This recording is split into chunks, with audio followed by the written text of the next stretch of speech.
Good evening and welcome to episode 62, I think, of Star Wars Culture Live. I am Ian and this is Marty, and we are here to bring you the latest news and updates of Star Wars World and to talk about the latest episodes of Maul Shadow Lord. If you have not been here before, we are what we like to think of as a positive podcast. While a lot of the internet, especially the Star Wars internet, can be dark and toxic, we are here to celebrate the opposite of all that. We are here to celebrate what we love about Star Wars, what's exciting, cosplay, content, obviously new shows coming out. So Maul Shadow Lord is obviously on the docket for this, and Mando and Grogu coming up. But we are here to celebrate the best of the Star Wars culture and fandom. And we like to start that off by kind of reintroducing ourselves and saying what we're up to. So, Marty, at Core World Network, what you up to?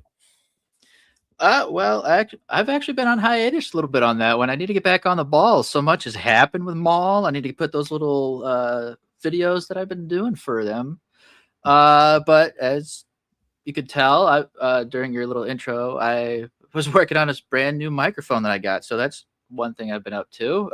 Still trying to mess around with it. I got a small little table that it sits on that's, portable. It's kind of like a projector stand, really. It's about maybe a foot wide by maybe a foot and a half long. And yeah, it's kind of a tiny table right now. So I'm trying to make it work. Love it. Yeah, no, I can definitely tell the difference in the audio. Love it. Yeah, that's great. What you up to, work, and we had a sick kiddo for the last couple days in the house. It's been just extremely hectic, and I barely got everything ready in time for this setup. So I'm just kind of like, just chaos. Like, what's next? Living like minute to minute. So it's crazy here. For what you up to, I think what I'm most excited about this week is that I know you found one too. I found a Black Series first edition in where was this? Walmart? Target. And it's a Mando Black Series, but as some of you may know, the first editions come in a white box, and I was hoping to find one, and I just half-heartedly was checking Target and Walmart, but I found one. So I now have a first edition Black Series of my favorite character in all of Star Wars, and I'm excited about that. Might keep that one in the box because I still have the one that I pre-ordered in the black box, and I might open that one and just pose him however I feel like. Comes with that sword, that Beskar or whatever, so I might just pose him around. So today's gonna be a little shorter show. I'm not gonna go for a full hour like we sometimes accidentally do, but I am just dying. So I'm gonna power through some news real quick, and then we'll get to the meaty Maul of the episode. So in case you missed it last week, we didn't have a podcast of our own, but we actually both appeared on Star Wars Underworld's podcast. And so we talked Maul, we talked some other things. But check them out if you haven't. That's Star Wars Underworld on Instagram, and they're on YouTube as well. So that's why you missed us last week. We weren't there, but let's catch up on some weeks of news real quick. Let me share that. Official key art. I'm going to power through this way faster than I usually do. So if you missed something, just type it in the comments and I'll go back. Official key art for Star Wars Celebration in Los Angeles has been officially revealed. It's very cool, a little minimalist. I like it, but it pays homage to the original, those weird posters where Luke is holding his lightsaber up and it's all shiny. New poster revealed for Mando and Grogu. It's just Grogu meditating on a branch in the jungle, very Dagobah-esque there. Embo Din has a new pulse rifle. Like I know we saw a new type of rifle in some of the trailers, but for this one he looks like the same. It looks like the same like Ambin pulse rifle, so that's exciting. I was sad that he lost the other one. Zeb joyously flying a U-wing. Yeah, that's good. U-wing bombers, love those. AT-ATs, Din and Grogu riding a stap. Lots of cool screenshots from Mando and Grogu trailers here. New look at Luke, Han, and Leia on Batu. I wish that I was excited about all these new characters. It's just that I feel like the faces of those characters are just so iconic. And like, if you have people like stormtroopers, the actors I'm sure are great. I'm sure they're trained. I'm sure they're awesome. That's not what I'm saying. I just think that the faces of those characters are just so iconic, and it's not like Rey where you can rely on the hair. But I'm weirded out by these by face characters like this. So Yeah. that's just maybe that's I just got me. Go. yeah, I got over the Leia and Han one after about a week it was announced and everything, but then they showed Luke.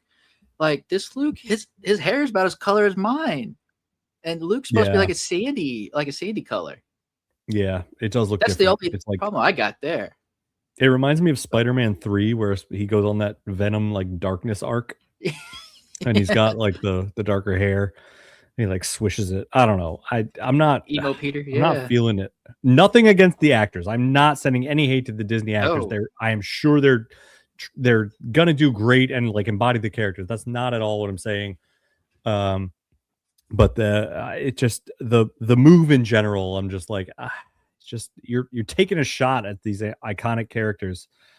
And like you said though, you could rely on Rey with her hair and thing like that, and also you got Vi Marati there, who you never saw on screen before. She's only made her appearance in novels, so you had her jumping in to finally actually get a person to be the face for the character. You would say Right. Right. And it's yeah, it's interesting. But I do like that they're going to the original trilogy feel at Disney. I think that's cool. Horrible baby.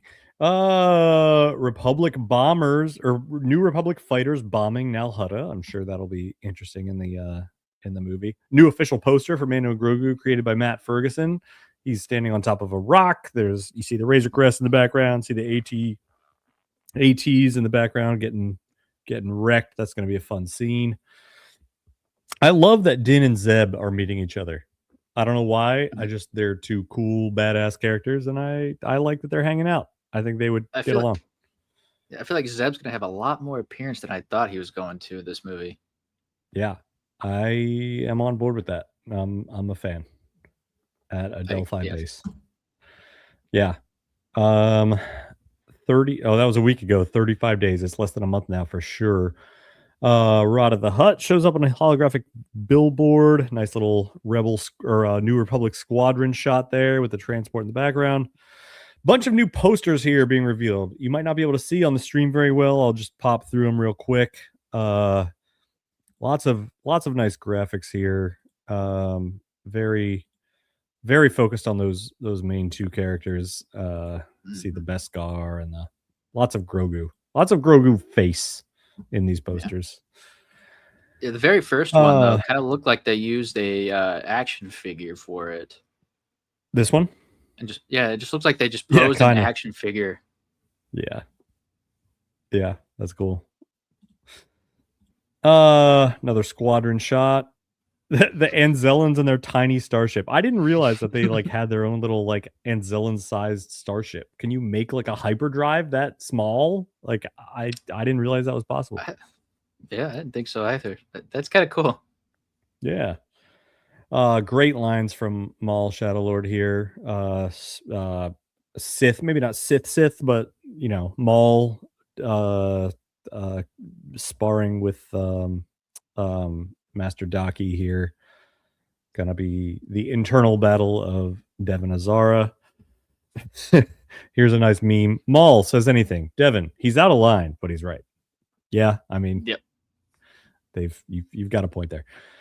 New WrestleMania promo reveals new footage and promises an exclusive look at Mando and Grogu. Did not see WrestleMania and Mando Grogu teaming up together, but that was a nice little clip there. Sorry, no human wrestler has a chance against Rod of the Hutt. sorry to say. I misclicked there. Apparently, he did make an appearance there too, in costume. Yeah. Like they had Mandalorian and him walking and Grogu walking Oh, around. yeah. I saw a clip. Yes, I did see a clip of that. That's awesome. Actor Wagner Mora says he's ready to play Brander Lawson in live action. I would love to play him live action. I don't see this happening, but if it does, I would love to. I think he's a very well-written character. You know, it's a deep dude. I think he would be a great live action character. And yeah, I can totally see this guy as Brander Lawson in live action. But yeah, I don't know that. I don't know what the pivot would be to get characters from here in live action. Newest episode, Maul Shadow Lord. Burger King has officially revealed their limited time Mando and Grogu tie-in menu. The best part here is the crown. I think they there's toys, but they have this like crown with Mando and Grogu ears and things, and I love that. Oh yeah, there's these little toys. Marok, we'll get there. He was definitely. Oh, I guess we talked about him last episode, but yeah, there's nice clip from Mando and Grogu was revealed on Jimmy Kimmel Live. Very. We talked about this on the other podcast, but very Baby Groot. When Baby Groot is trying to detonate that bomb, and Rocket is trying to get him to press the right buttons. More than 25 minutes of footage from Mando and Grogu is set to be screened in IMAX at the Special Look on May the 4th. I heard a lot of those sold out very quickly. So hopefully you get some tickets to that if you wanted them. Mando and Grogu, less than a month away. Japanese trailer dropped. I actually did not watch that yet, but I assume it's mostly kind of similar to the shots we've seen. 400 days until Star Wars Starfighter arrives in cinemas.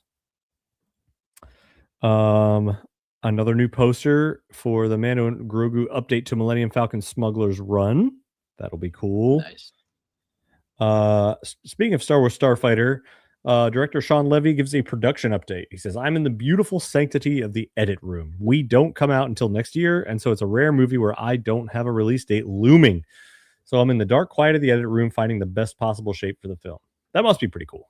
Like, you just go in and take a look at it and fix things and put things together, and then, you know, go home and take a fresh look at it the next day. And you got plenty of time. So yeah. Sam Witwer and David Collins, who played Starkiller and Proxy in the Force Unleashed games, have finally reunited in Maul Shadow Lord with a familiar dynamic. Sam Witwer voices Maul, and Collins voices his devious droid sidekick Spybot. I think I knew that, but I forgot. Yeah, I think I also mentioned it on the SWU podcast last week. I believe you. And I also believe that my brain is so chock full of nonsense that I completely forgot. Oh, nonsense. Some nice quotes from Shadow Lord. At CCXP Mexico, Hasbro revealed new 6-inch Black Series Imperial Remnant Warlord and Polar Mouse Droid figures. That's cool. That's a cool figure. The robe looks funny. Robes and things on action figures, when they're that small but made out of material, always look kind of funny. Yeah. It's a little goofy. Devon Izara figure from Maul Shadow Lord revealed at the same time. Black Series Force FX Elite Maul lightsaber revealed at the same time. Nice. It's like half of the double bladed. Oh yeah, this was funny. A little Two Boots meme. You can excuse fascism. Two Boots is basically, I can excuse fascism, but I draw the line at taking off my boots. That is a reaction that I had. According to Polygon, details about a new planet named Shakari in the Mandalorian Grogu movie. It's a crime-ridden city world that endures constant rain and no sunshine. All right. Well, that's depressing. Looks like that's where that Anzellan is, or Ardenian character is. Martin Scorsese's Ardenian character. inspired by Prohibition area Chicago. That's fun. It kind of looks like it in the background. Yeah, right. It does kind of look like that. That's pretty cool. Yeah, I'm excited. Like to see that Arabesh there. Let's see. 25 days. This was posted 2 days ago. So 23 days until Mando is in theaters.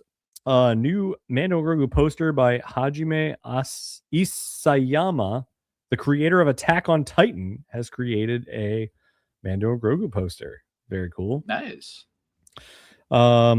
This is the way to honor the past. The Empire Strikes Back, Ralph McQuarrie concept art, and then you see a shot from Mando and Grogu that seems to pay homage to that exact shot. Very cool. Oh, this was exciting. I can't go to Star Wars Celebration, but exclusive merchandise for Star Wars Celebration has officially been revealed. Very cool clothing and stuff coming out of there. If I have to sell a kidney, man, I'll go. I know, right? Luckily the choice was removed from me because I'm working at that time. I won't be able to get off of that. But, luckily the choice was taken from me and I don't have to make a difficult decision. When the Jedi Hunters arrive. Yep. See that same ship, Maul Shadow Lord, and then when the Inquisitors are there and Obi-Wan Kenobi show. This shot was very cool. Lightsaber waterfall battle. 23 days away from Mando Grogu. All right. And that is all the news. Sorry. I was gonna say, not only did Batu West update to fit the original timeline, right? But they're also selling some new merchandise. I'm surprised SWU hasn't found yet, but they're selling like pieces of Mandalorian costuming. So like you can get the outfit, the underneath, and then the armor and the helmet and the gauntlets. Yes, like that's pretty neat. They're doing some cheap, I wouldn't say cheap. I guess more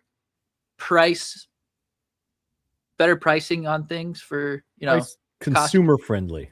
There you go. That's better. Consumer friendly. And I thought that was pretty cool. I was like, I wonder if they're going to sell it on their Disney store. Yeah, right. It looks interesting. All the 501st people, some of my 501st friends were messaging me, being like, "Hey, look at this! Like maybe these gauntlets, could serve as backups to yours." And I was like, they look great, but I highly doubt that they would be approvable. Just the standards and the tough judges in this group. Sometimes it's just you have to have them weather a certain way, and they have to be the right. I don't know. It's a mess, but maybe it's possible. All right, let's get into the meat of the episode. As always, I have my little list here, but I have been talking for way too many minutes. So yeah, get into that list. What'd you think of these last? Oh, wait, I forgot. Because we are talking about the 2 latest episodes of Maul Shadow Lord.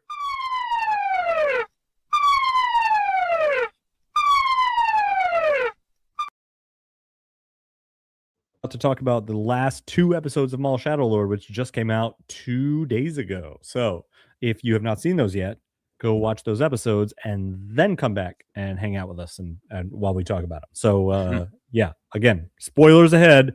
We're about to talk about the latest episodes of Maul Shadow Lord. So yeah, Marty, what did you think?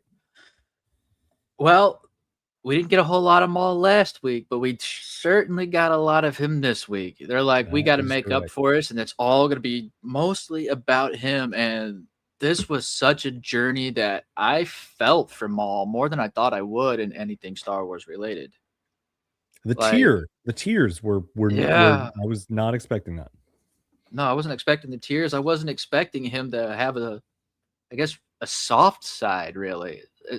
Especially towards his younger self, and it all makes sense to why he started tearing up like that, because he wants his revenge, and he wants to avenge his younger self, because all of his life he's just been abused, really, growing up with Palpatine. And so now he's got something to look forward to, especially since the last thing the Emperor wants him is dead, to which surprises me to think that Maul would be surprised by that, considering they almost, they fought and he almost got killed by Palpatine during the Right. He Clone Wars. So watched it's like, Palpatine kill his brother, right? yeah. Well, why And would then, he be surprised to find that again? yeah, and it's like, I gave him my, my life. I did everything for him. I was his, his best pupil. I mean, you were his only pupil, basically, but I don't know. I just thought that was kind of funny, but no, these 2 episodes were just so action packed. Like, I was on the edge of my seat the both times I watched both these episodes, because I watched them Monday, and then I watched them again today on my lunch, just take Nice. some more notes, and I was like, Yeah. oh my god, this is so good! Just so much going on, and stuff with Docky, Brander, Devin, Two Boots, Riley. Like, there's so many people, so many things going on. Like, They're shoving a lot of plot lines into this. they But it are. doesn't I mean, feel too jam-packed. Yeah. no, it makes me want more. It makes me crave the last 2 episodes, which I hate are the last 2 episodes, but I'm glad Agreed. we know we're getting to season 2. So, but I thought it was funny that at the very beginning of episode 7, when they're going through the tunnels, and Riley and Devin were whispering, and Maul's overhearing everything, and then to me it felt like he's like, you have the ability to leave, but I you will wouldn't. die, basically. To me, the way he said it though felt more like his version of the Terminators, come with me if you want to live. He's like, you have a better Yep. shot with me than you would with them. Yep. He and the whole time they were talking too, like after that, him and Devin's like, is your you said your master, kind of got rid of you. Is he still alive? I'm surprised he doesn't come out and say, yeah, he's the emperor. And he's more like, yeah, he's still alive, unfortunately, but not for long until you and I get to him. Yep. That was pretty funny.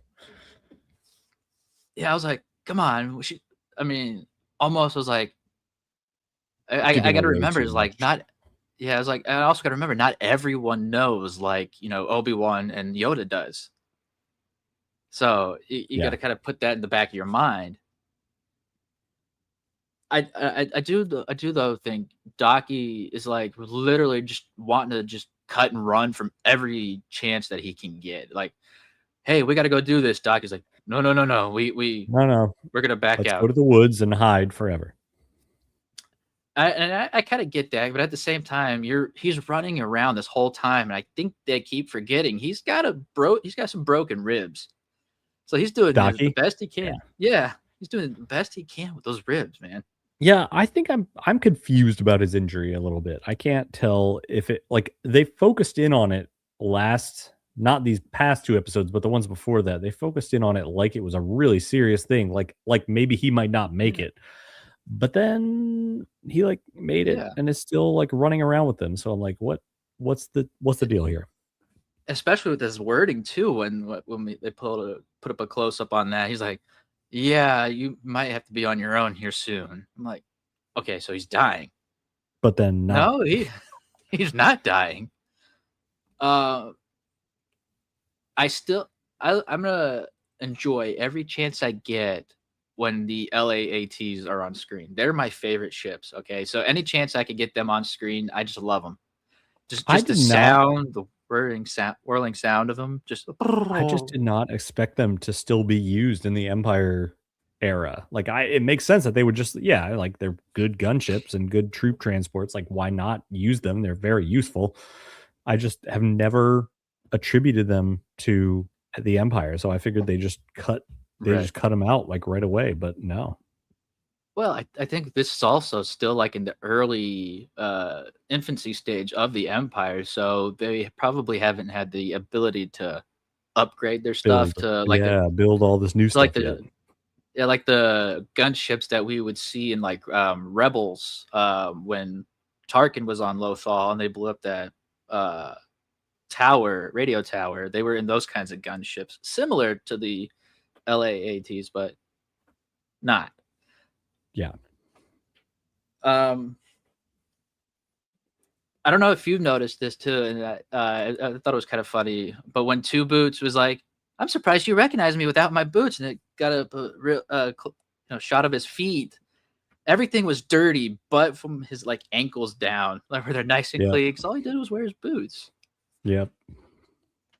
And then I don't know what the 11th brother did, but Riley was like petrified, scared of that. Just walking out, I was like, "What did he do to this kid?" It's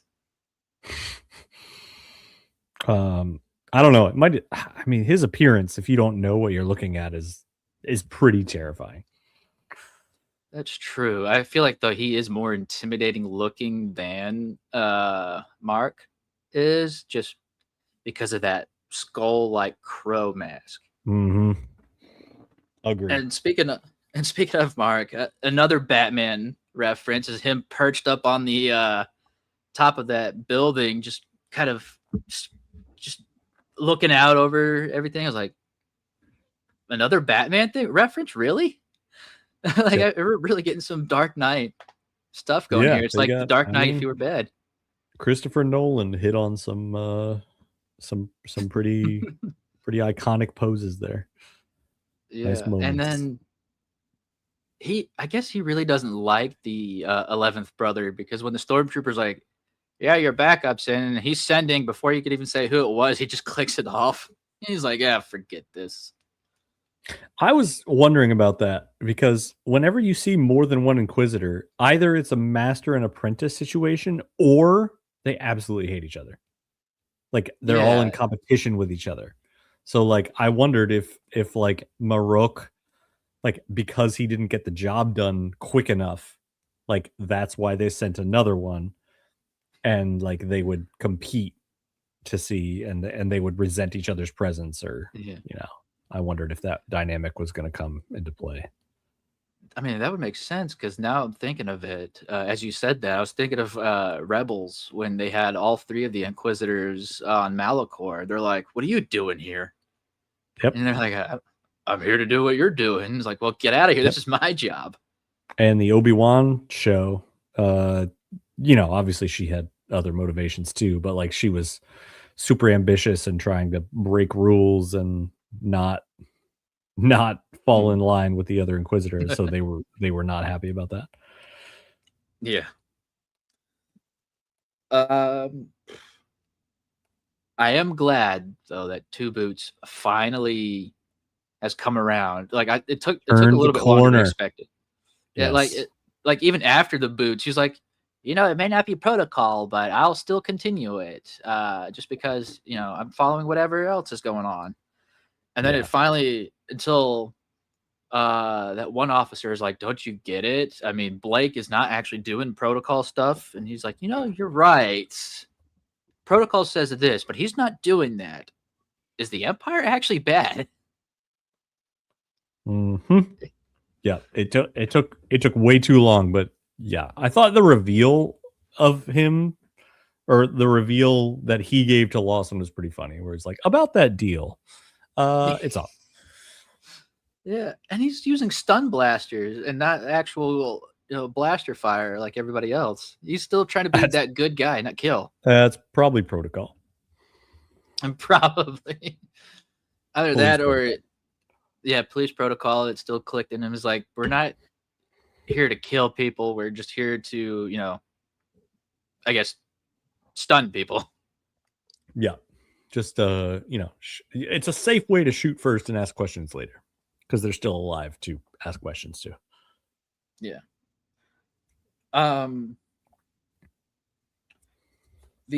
of the Maul's flashback scenes, though, I saw, and I thought it was pretty neat too how they did it, but I was seeing it was really cool. So I went to the trivia stuff that they all had there, and it was like, so how they did this was a composition of multiple things. It wasn't just all computer animated like that, but they used some actual physical effects as well, like the dust blowing and things like that, all the imaging for the and then it's kind of like projecting the animated stuff that we saw behind all that,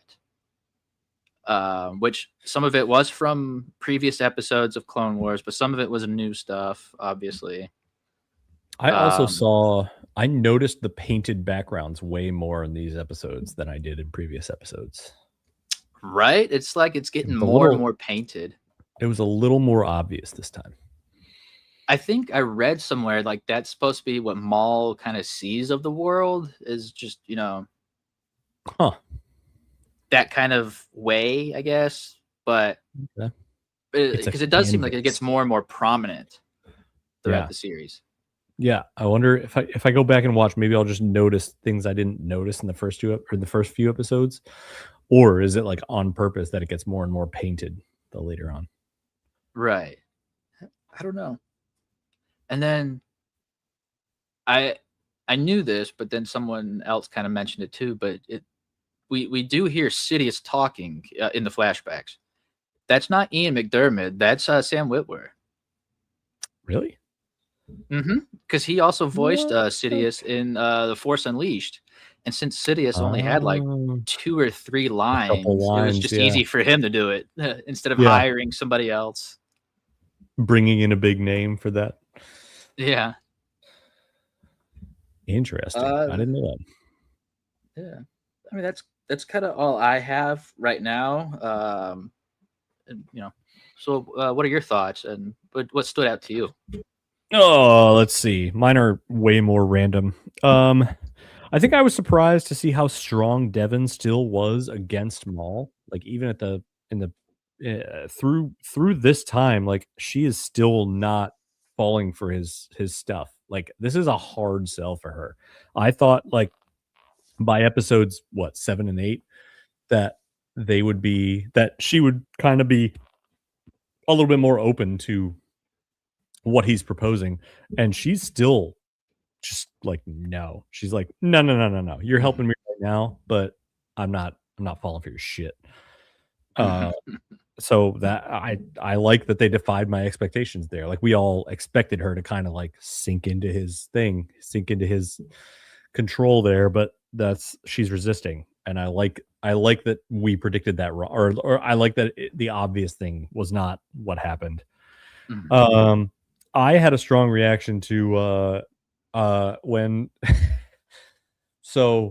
Brander Lawson was like, oh, I never should have done this. I never should have let this happen. And then Master Daki was like, you cannot let your regrets consume you. And I was like, bitch, this is your fault. Don't tell him like, oh, you can't think about the past now. Like, don't just focusing on the past doesn't help. This is because you showed up at his house. Okay. This is your fault. Don't be like, oh yeah, don't worry about the past after you caused this. I was like, if I was lost, and I'd be like, are you kidding me right now? You're gonna say that to me right now? Spybot reacted like a puppy when Maul showed back up. He was all injured, and Maul went through his journey back to the camp. And when he reappeared, Spybot was like a puppy. He's like, oh, Master, he's here. Yay. I was like, that's so, I don't know. That was a little weird. Someone, I just wrote force freeze. I forget who did it. Was it Maul? I think it was Maul. He did like a force freeze on Devin, I think. Yeah. Where he just froze her, just like Maul did at the beginning of The Force Awakens, where he freezes Poe and the blaster bolt. He just and he oh my god, I never went live on Instagram. I'm so embarrassed. I never clicked the go live buttons. I'm out of practice. That's all right. 2 weeks and I'm out of practice. But I was like, why are we not getting comments on Instagram? I thought that was cool to see that, like, we hadn't seen that other than Kylo Ren doing it. It was like his signature move in Battlefront 2, the video game, and it was cool to see like someone else using that. Like, oh, you just froze them in place. That's a cool thing. New Inquisitor, just like Maruk and Maul, gets a dramatic entrance. It's like their thing. I like how Devin is kind of starting to call her own shots now. She's like, I'm tired of getting different sets of instructions from Maul and from my master and from Lawson and from people telling me what to do. I'm doing this. Riley, you're listening to me. We're doing this, and you're going to listen to me. And I think that's the first step into Maul convincing her that his way is the way. Like, step one is to convince her that she knows better than her master. And then step two is that he can kind of twist that into, you and I both know better than your master. And then he can, without her realizing, twist that into, I know better. And I am the one you should follow. Oh, the last thing I have for episode 7 is lightsaber steam when they're fighting behind the waterfall and the lightsaber hits the water. It steams. Like, it's exactly what I expect would happen, and it's so like sensually satisfying, you know? Yeah. We saw a corkscrew move, like the same one that the Emperor used in Revenge of the Sith. He's like, and like twists and like spirals toward people. We saw, was it Maul who did that? Yeah, complete with scream too. It was like, huh, Yeah, master he did and the apprentice. scream. I think the scream is mandatory. If you're going to do that move, you can't do it unless you're screaming. And then the next thing that I have is Maul still crazy? Question mark. Like, I got a little bit reminded of when Savage first discovers him on that junk planet, and he's like talking crazy, like he's clearly lost his sanity. He doesn't have a grip on reality. He's just talking, and he's a little lost in himself in his rage. But I feel like we saw, like, we knew that he was kept alive purely because of his rage, right? And like, he was cut in half and he somehow survived purely because he was just literally too angry to die. And I feel like we saw a little bit of that. His rage specifically toward Sidious is what propelled him to survive after he had fallen down into the pit of doom there, you know, in these episodes. And he used that rage. He like sunk into the dark side, sunk into that rage to like help him energize himself and to just keep going, keep walking. You will find your way. But his rage is what got him out of that. And that's crazy. Like a Jedi coming down here, I don't know if they might have done, I don't know if like their, you know, meditation or whatever would have been enough. But it's an interesting thing. We saw Two Boots fighting.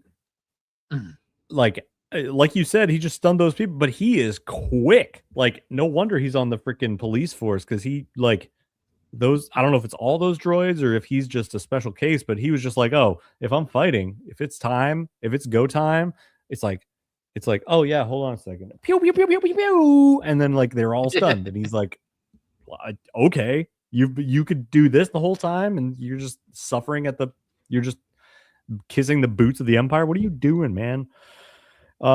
Speeder chase off, you kiss theirs. Yeah, right. Speeder chase with Matrix music. I love that. And the speeders had the same exact speeder bike sounds from Return of the Jedi and the Endor chase. That was nice little classic fan service there. I feel like, and we talked about the Maul having some tears. I feel like they were basically like, we have Sam Witwer, like one of the greatest Star Wars actors and Star Wars nerds ever to play a character. He's super great. He's super iconic with this character. He's super in depth. Let's take advantage of this. And I feel like they just let him. They were like, we want the most emotional scenes from this character. Give us everything you've got. And he did. And it was like, it's just watching a master execute his craft was just great. Last two things I have, Rena, another person who was like, oh, okay, I see why you've survived in this kind of underworld crime life, because you can just like quick draw McGee and just take out stormtroopers whenever you freaking feel like it. So that was fun to watch. Like, like, of course, these people have this. Of course, she's friends with Lawson. Like Lawson in those a few episodes ago was just so pinpoint accurate, taking these stormtroopers out. If he and Two Boots and Rena were all like fighting together, like that's not a fair team. Like you're not gonna have a chance against those, especially if you're just stormtroopers in those masks, like minimal training. Like, and then the last thing I think we should talk about, and this ties into like if we're gonna predict a little bit here, Dryden Voss. They mentioned that Crimson Dawn Dryden Voss is coming, and apparently he's high ranking in Crimson Dawn already. Yeah, well, Crimson Dawn's actually his organization, so, and you like saw him. Voss started it. I think so, because you actually see him in the Siege of Mandalore arc. Maul is speaking to him, and you see Voss's hologram along with the rest of the Shadow Collective. Except, I think Crimson Dawn actually stayed out of the Shadow Collective, but now they're kind of wanting in after hearing about the Pikes. Okay, fair. I think that's a reasonable reaction. Yeah. So I know we know at by the time Solo happens that Maul is higher ranking in Crimson Dawn than Dryden Voss. So something has to happen here. I think Voss still runs Crimson Dawn. It's more like Maul's Shadow Collective is actually more collective now, I guess, by that time. Okay. So everyone still answers to him regardless of what faction you're in. So he's the big boss, and Crimson Dawn is just one of the... Okay. Yeah, so like think of Voss like the Dawn, except Maul's more like the mob commission in a way. So it's like you got to go if you want to do something, you talk to the commission, and then you can do whatever you want. Yeah, that's fair. Us talking about the mob like we have any experience with it. I need to watch The Sopranos. I never watched it. Oh, great show. No. Also Boardwalk Empire, great show too. Anyway, you mentioned Rena, and I want to talk about this too. I want to know what happened on what is it, Catalor, to where that became a code word to let Lawson know, like, yeah, I've been compromised. Yes, that was cool. That was a cool moment. How he knew based on that one reference that that it was a trap. That was very cool. Yeah. Also, how do they know to hack the elevator hack situation? I was like, what? Like, what did they expect? They really expected them in that much time that they just hacked the elevator to not go up? I mean, it seemed like it was a long elevator, so they probably like, oh, someone pushed the button. Let's go over to the button, figure a way to fix it, and rig it to where it doesn't go back up. Right. That, I don't know. That seemed weird. Or, you know, how like in an elevator, like when you're pushing a button and someone on another floor would push the button because they want to go up while you're going down. There's no way of stopping the elevator to go back up. It might be like that that's situation. True. You can't like reverse directions on an elevator quickly or easily. That's fair. Yeah, so they're like, maybe we should just push the up button. That way they can't, go back up. Yeah. Oh, that's a great idea.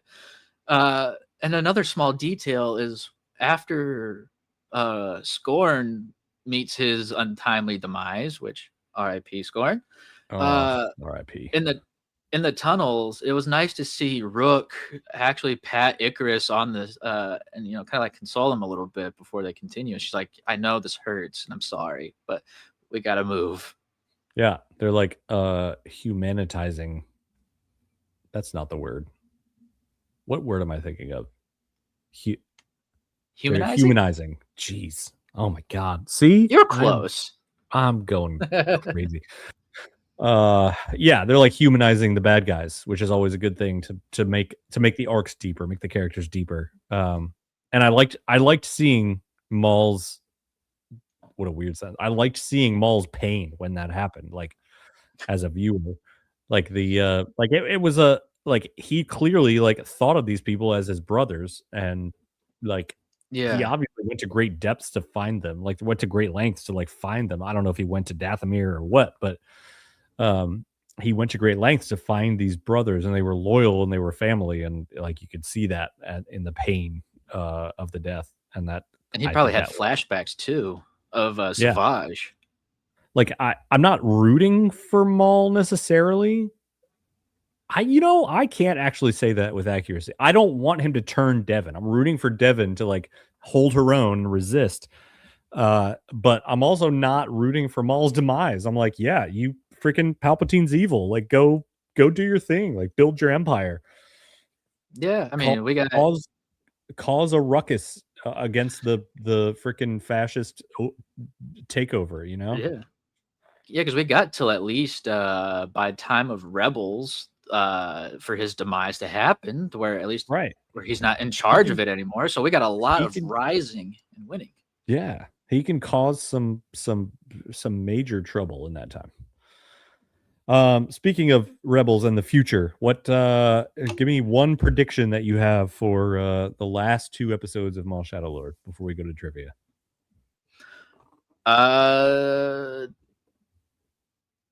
Dockie's not gonna make it. Just gonna say that out there. I feel like in order for Devin to move on to become something else of her character, Dockie's gotta go. Honestly, I'm surprised he made it this far. I thought he was done after like the first 2 or 3 episodes. I am too. And then I think we might finally get our next stop to a new world. I feel like we've been on Janix for too long. Let's go somewhere else. You stole my prediction. That was gonna be mine. Yeah.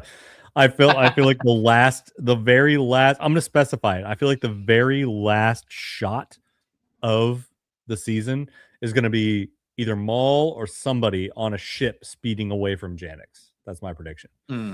But to throw another one in, I think who do I think is going to die? Here's who I think is going to die. Either Two Boots, Lawson, or Rena. I think they involved Rena enough that she stuck her neck out a little bit, and now she's going to pay the price, and they're going to use that to make Lawson like feel bad about his situation. Did she make it that explosion though? Did she make it what? Did she make it out of that explosion though? Because she set off that canister that set off like everything. So she could have survived that explosion. I don't know. I assumed she did. Maybe I need to rewatch. Like I said, exhausted, and I need to watch the latest episode of Daredevil. But I'm behind. My kid was sick. I got nothing done. Yeah, but I could also see like Two Boots in like plot wise in penance for how long it took him to come to the right side. He could be like, this is my fault for calling the Empire. I'm gonna stay here and pull a K2SO and hold him off so that you can get the mission done, so that you can get Riley off planet or something, you know? I can see that. It's always the Star Wars redemption arc there. Seems like the kind of thing. All right. So episodes 9 and 10 next week. Tune into that. And obviously, after you've seen that, tune into our episode recapping the whole series, reacting, seeing if our predictions come true. But for now, our last segment is a trivia challenge. So most weeks, Marty comes up with a nice trivia question that has to do with whatever we were talking about that episode. So I feel like this probably has to do with Maul Shadow Lord or something adjacent. So let's see what he's got for us. I have not seen this, so you and I will play together in the comments. Feel free to put your guesses in there. There's no cheating or anything. I mean, we can discuss it together and guess. It's a group project. So what do you got for us, Marty? Yeah. All right. Yeah, we're lucky we actually had one. I almost forgot, and then I was like, oh, well, I better get right on that.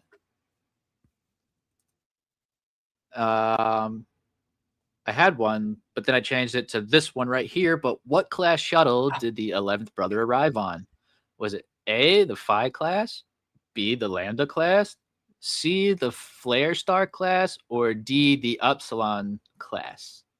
You reckon me, because I know a Lambda class shuttle is a thing, because I know that's what the I know that's what the Bad Batch has. I was not paying attention. I don't remember. Or I was watching. I was paying attention, but I did not pay particular enough attention. I know Phi and Upsilon are both also Greek letters. Flare Star is not, but it seems like it would be a thing. So I'm either going to go with B or C. Lambda class. You know what? This is at the exact same time as Bad Batch, and I know they have a Lambda class, so I am going to guess B, Lambda class. This is another Lambda class shuttle that exists in the Empire. That's my final answer. All right, let's find out, shall we? He's got his poker face on. I can't tell. Son of a bitch. It's the Phi class. All right. Does it even look like the Lambda class at all, or is it just a completely different? No, it was that one that that we saw. It's got like that open triangle. Oh, the Inquisitor ship.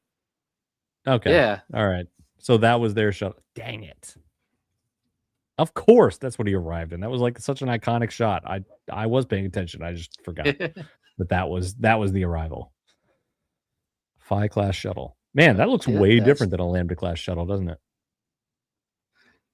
Yeah, it does. But my other original trivia question was going to be, who's that Mandalorian that turned on the group and decided to escape?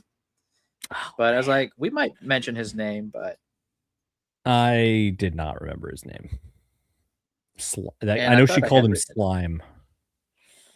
It's like that's Embry what I remember. Like that. He's Slime. Yeah. the dead slime guy. All right, so that is our show. We hope you enjoy what we're doing here. We are trying to bring positivity and excitement to the Star Wars side of the internet. If you don't follow us already, we are at SW Culture Live everywhere. We stream on Facebook, YouTube, Twitter, Instagram, on various platforms. And also go ahead and follow us individually. He is at Core World Network. He mentioned that he's been behind on posting stuff, but it's crazy times. You can't keep up with it all. So he'll be posting Star Wars stuff and Star Wars video game stuff. And then I am at Nerdiest Stepdad everywhere. Lately I've been May is a big time for Star Wars collaborators, and I've been posting a lot of product stuff, which is really fun. But I have discount codes to places like Heroes and Villains and Selecta Sabers and now Roosevelt's. I don't actually know if I have a code from them, but and things like that. So but anyway, I just posted a skit yesterday about Luke mouthing off during the Death Star briefing, and that was a fun one. That's doing pretty well. That was funny. But anyway, I do thank you. Yeah, it's doing pretty well on TikTok and Instagram. It's taking off. But I like to post goofy Star Wars stuff like that. But we're a couple of nerds, so follow us if you are also a nerd. We like to chat and hang out. But we have probably another episode next week, and we might take a little break and then come react to the Mando Grogu movie when it comes out. But we'll see you next week at around 7:30 on Wednesday. And until then, may the Force be with you.